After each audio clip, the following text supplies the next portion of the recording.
Welcome to science decoded. आज हम पढ़ेंगे properties of the periodic table. तो पीरियोडिक टेबल्स में जो रोज होते हैं उन्हें हम पीरियड कहते हैं और जो कॉलम्स होते हैं उन्हें हम ग्रुप्स कहते हैं। तो पीरियोडिक टेबल में 4 ब्लॉक्स होते हैं, S block, T block, D block और एफ ब्लॉक। तो पीरियोडिक टेबल में कुछ इंटरवल के बाद में प्रॉपर्टीज रिपीट हो रही होती, वही प्रॉपर्टीज आज हम देखेंगे। पहली प्रॉपर्टी क्या है? Atomic size. एटॉमिक साइज मतलब क्या? उस एटम का उसके न्यूक्लियस से आउटर मोस्ट शेल के इलेक्ट्रॉन तक जितनी भी उसकी साइज है वही उसका क्या है? Atomic size. तो अगर हम एटॉमिक साइज पीरियोडिक टेबल में अगर लेफ्ट से राइट जाए तो एटॉमिक साइज पे क्या इफेक्ट आता है? जब लेफ्ट टू राइट जाता है तो एटॉमिक रेडियस होता है डिक्रीज होता है, क्योंकि इफेक्टिव न्यूक्लियर चार्ज बढ़ रहा होता है। इफेक्टिव न्यूक्लियर चार्ज बढ़ने की वजह से आउटर मोस्ट शेल के इलेक्ट्रॉन पर उसका इफेक्ट आएगा, जिसके वजह से वो उसको और स्ट्रेंथ से खींचेगा, जिसकी वजह से एटम की साइज कम हो जाएगी। और जब हम टॉप टू बॉटम जाते हैं, मतलब ऊपर से नीचे जाते हैं, तब नए शेल के एडिशन की वजह से एटॉमिक साइज जो है इंक्रीज हो जाता है। तो लेफ्ट टू राइट में इसका एक्सेप्शन क्या है? नोबल गैस, क्योंकि जैसे हम लेफ्ट टू राइट जाते हैं नोबल गैसेस में वैंडरवाल्स फोर्स ऑफ अट्रैक्शन होता है, जिसके वजह से उनकी एटॉमिक रेडियस जनरली ज्यादा होती है। और टॉप टू बॉटम में एक्सेप्शन क्या है? ग्रुप 15, जिसमें होना क्या चाहिए था? डाउन द ग्रुप इंक्रीज होता है, तो होना क्या चाहिए था? Boron, aluminium, gallium, indium, thallium. पर है क्या? Boron, aluminium. गैलियम की साइज कम है एल्यूमिनियम, क्योंकि गैलियम में क्या हो जाता है? 3d10, मतलब 20 सबशेल आ जाती है, जिसकी वजह से पुअर शील्डिंग होती है, एटम की साइज जो है कम हो जाती है। सेकेंड क्या है? Ionisation energy. आयोनाइजेशन एनर्जी मतलब क्या? किसी गैसेस आइसोलेटेड एटम में से अगर इलेक्ट्रॉन निकालना है तो जो एनर्जी यूज करनी पड़ेगी उसे क्या कहते हैं? Ionization energy.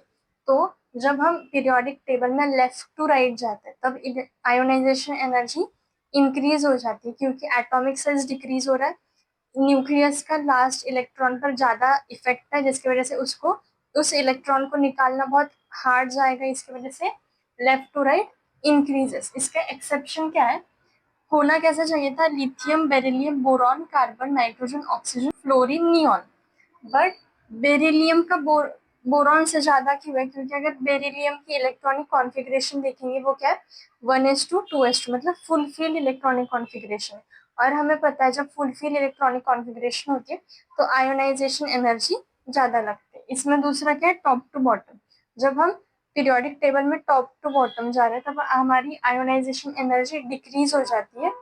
क्यों? हमें पता है जब रेडियस बढ़ता है एटम का तो उसका न्यूक्लियस का इफेक्ट लास्ट इलेक्ट्रॉन पर कम होता है, तो हमें बहुत इजी हो जाता है कि उसके लास्ट ऑर्बिट में से लास्ट इलेक्ट्रॉन निकाल ले। तो इसका एक्सेप्शन क्या है? होना कैसे चाहिए था? कार्बन, सिलिकॉन, जर्मेनियम, टिन और लीड। बट है क्या कि लीड की ज्यादा है टिन से। ऐसा क्यों हो गया? क्योंकि लीड में ना डी सबशेल आ जाती है, वापस पोर शील्डिंग होती है, जिनकी वजह से लास्ट इलेक्ट्रॉन पर इफेक्टिव न्यूक्लियर चार्ज ज्यादा हो जाता है। और दूसरा क्या है? ग्रुप 15। होना कैसे चाहिए था? Boron, aluminium, gallium, indium, thallium. But है कैसे? बोरॉन, थैलियम, गैलियम, एल्यूमिनियम और इंडियम। ये क्यों हो गया? क्योंकि गैलियम में 3d, मतलब डी सबशेल आ गई, और थैलियम में डी और एफ सबशेल आ गई, जिसके वजह से उनकी आयोनाइजेशन एनर्जी का ट्रेंड चेंज हो गया। थर्ड क्या? Electron gain enthalpy. Electron gain enthalpy मतलब क्या? अगर किसी आइसोलेटेड गैसेस एटम ने अगर इलेक्ट्रॉन एक्सेप्ट कर लिया तो जो एनर्जी रिलीज हुई है, जो एनर्जी यूज हुई है, उसी एनर्जी को इलेक्ट्रॉन गेन एंथैल्पी कहते हैं। तो जब हम पीरियोडिक टेबल में लेफ्ट टू राइट जाते हैं तो इलेक्ट्रॉन गेन एंथैल्पी नेगेटिव में इंक्रीज होती है, मतलब मैथमेटिकली डिक्रीज होती है। ऐसा क्यों होता है? क्योंकि लेफ्ट टू राइट हमारा एटॉमिक साइज क्या हो रहा था? डिक्रीज, मतलब एटम का साइज छोटा हो रहा है और हमें उसमें इलेक्ट्रॉन डालना है तो हमें बहुत एनर्जी लगेगी। और टॉप टू बॉटम अगर जाना हो तो हमारी नेगेटिव में इलेक्ट्रॉन गेन एंथैल्पी डिक्रीज हो रही होती है। जब हम टॉप टू बॉटम जाते हैं तब हमारा एटॉमिक साइज इंक्रीज हो जाता है, जिसके वजह से इलेक्ट्रॉन ऐड करना इजी हो जाता है। तो टॉप टू बॉटम जाते हैं, नेगेटिव में वैल्यू डिक्रीज हो रही होती है, मतलब मैथमेटिकली इंक्रीज हो जाती है। एक्सेप्शन क्या है? Noble gas. नोबल गैस क्यों? नोबल गैस की इलेक्ट्रॉन गेन एंथैल्पी पॉजिटिव होती है। दूसरा क्या है? फ्लोरीन। फ्लोरीन होना कैसे चाहिए था? हम कैसे चाहते हैं? Top to bottom. मतलब डिक्रीज होनी चाहिए थी, मतलब क्लोरीन की कम होनी चाहिए थी, फ्लोरीन की ज्यादा, बट है क्या, फ्लोरीन की कम है और क्लोरीन की ज्यादा। ऐसा क्यों हुआ? क्योंकि फ्लोरीन बहुत छोटा सा एटम है, उसके पास खुद के 7 इलेक्ट्रॉन से 8 इलेक्ट्रॉन के लिए उसके पास इनफ स्पेस नहीं होती। बट क्लोरीन के पास भी, क्लोरीन के पास में एंटी डी ऑर्बिटल होता है। और सेकेंड एग्जाम्पल क्या है, ऑक्सीजन और सल्फर, इसमें भी ज्यादा किसकी होनी चाहिए थी, ऑक्सीजन की, बट है किसकी, सल्फर। फोर्थ का effective nuclear charge. Effective nuclear charge मतलब क्या, उस एटम के लास्ट ऑर्बिटल के इलेक्ट्रॉन पर टोटल न्यूक्लियस का चार्ज कितना आ रहा है शील्डिंग के बाद में, वही चार्ज को क्या कहते हैं, इफेक्टिव न्यूक्लियर चार्ज। और इसे कैलकुलेट कैसे करते हैं, Z effective is equal to atomic number minus shielding constant. Fifth क्या है, इलेक्ट्रॉन अफिनिटी। इलेक्ट्रॉन अफिनिटी मतलब क्या, कि उस एटम की इलेक्ट्रॉन गेन करने की टेंडेंसी क्या है। तो जब left to right periodic table में जाते हैं तो इलेक्ट्रॉन अफिनिटी नेगेटिव में इंक्रीज हो जाती है, और टॉप टू बॉटम में इलेक्ट्रॉन अफिनिटी नेगेटिव में डिक्रीज हो जाती है।